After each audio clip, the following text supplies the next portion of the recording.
Để chưa bao giờ cảm thấy thế này. Cảm xúc này, check it. Chỉ một ánh mắt, thời gian như ngừng trôi. Nụ cười của em sau map là thường. Chẳng biết điều gì đang xảy ra trong tim, nhưng tim anh run lên khi em lại gần. Từ một người vốn dĩ chẳng quan tâm một ai, mà hôm nay con tim anh đã đổi thay. Chỉ một bên em nhìn sâu vào đôi mắt em, là giấc mơ anh tìm kiếm bấy lâu.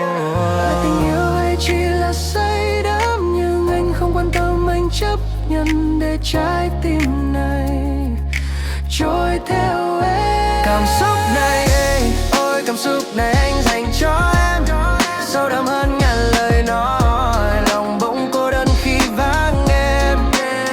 Cảm xúc này là điều gì khiến anh mộng mơ, chỉ xin được mãi mãi bên cạnh em, có được không em?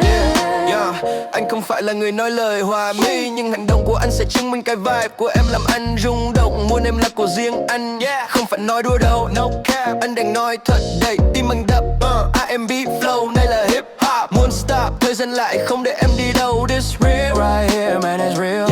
Anh muốn em biết chẳng quan tâm anh nói điều gì, anh chỉ cần trái tim em. Ta sẽ cùng vượt qua, chỉ cần hai ta vượt qua những ngày yêu tôi, không cần lời xa hoa, chỉ cần you and me. Cảm xúc này, cảm xúc này, ôi cảm xúc này anh dành cho em, sâu đậm hơn ngàn lời nói. Lòng bỗng cô đơn khi vắng em.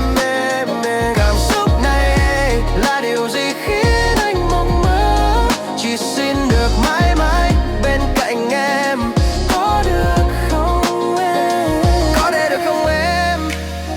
Nếu anh xin được chăm sóc trái tim này, cảm xúc chân thật chưa từng trao ai, em là câu trả lời mà anh đã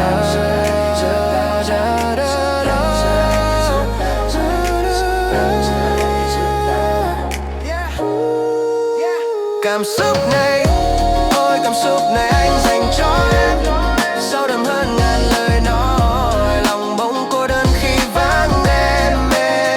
Cảm xúc này là điều gì khiến anh mộng mơ, chỉ xin được mãi mãi bên cạnh em, có được không